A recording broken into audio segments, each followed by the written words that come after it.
From the Shire of Guelph, Ontario, this is the Fellowship of Guelphissauga.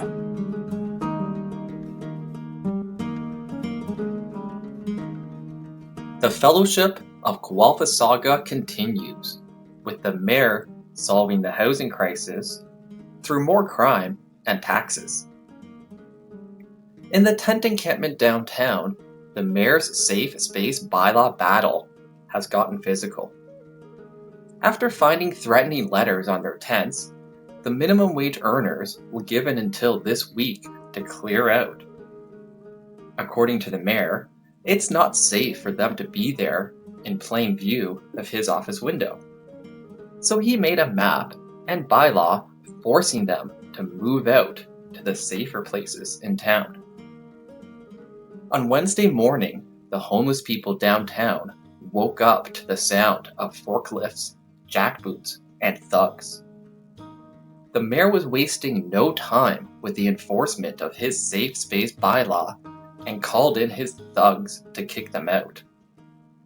The minimum wage earners protested against them, but it was ineffective against their armed guard. The local police stood by in their jackboots and watched while the rights of the minimum wage earners got thrown in the garbage, along with their stuff. The mayor's thugs ripped down the tents and carted away people's property, which they may or may not get back. As the sun set around 4 o'clock, the mayor's bylaw enforcement solidified their final blow. They drove in with forklifts carrying giant cement planter boxes to replace the tents. The few people who were still packing up their belongings had to dodge the forklifts to avoid getting crushed by the cement boxes. The homeless people carried what they could and looked up the mayor's safe space map for directions.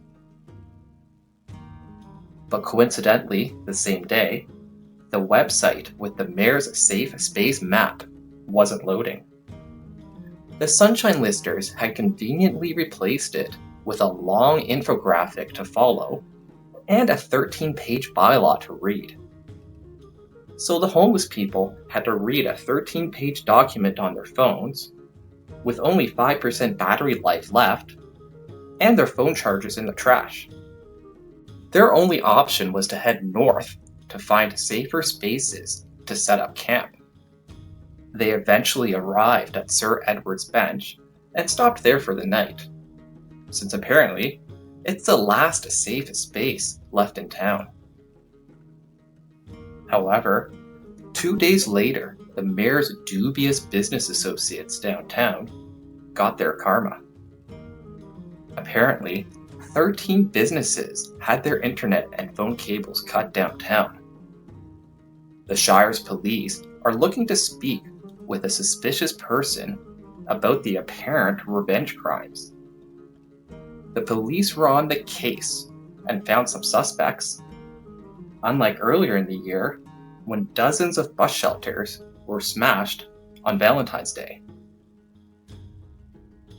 Back in the mayor's office downtown, he was basking in the clean view from his office window. He was finally victorious with hashtag solving the housing crisis by moving it out of view. The mayor could now flex his strong powers on his corporation's budget to keep his 4% tax increase. With the help of his new Sunshine Lister communications advisor, the mayor snuck in more tax increases to fund his European-inspired dreams. Budgets are always about balancing affordability with value, and I believe that this budget update accomplishes both. The mayor said ironically, as he added an extra 0.62% tax increase. The mayor's communication advisor coached him on how to market yet another tax increase while making sure their $100,000 paycheck was included. The mayor can now return to his European-inspired dreams as he goes yimby, yimby, yimby all over town. Can Cardley of Classen and the Elder Elves do anything about the Shire's housing cost crisis? And did the mayor's bylaw make the streets safer? Stay tuned here to see.